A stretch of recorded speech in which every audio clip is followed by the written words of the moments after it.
নবীজি বলবেন, আল্লাহ আপনি বিচার ব্যবস্থা শুরু করেন। এখন বলেন তো, নবীজি সুপারিশটা শুরু করবে কার হুকুমে?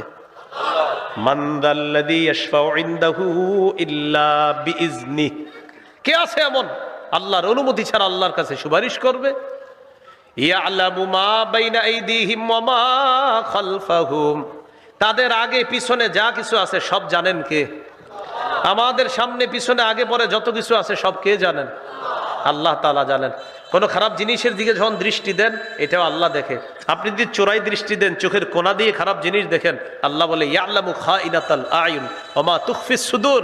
বান্দা, তুমি যে চোখ চুরি করে কি দেখো কোনা দিয়ে, এটাও কিন্তু আমি আল্লাহ জানি। আর মনে মনে উল্টা পাল্টা কল্পনা করো, এটাও জানি। আল্লাহ আমাদেরকে হেফাজত করেন। এরপর আল্লাহ বলেন, ওয়ালা ইউহিতুনা বিশাইইম মিন ইলমিহি ইল্লা বিমা শা।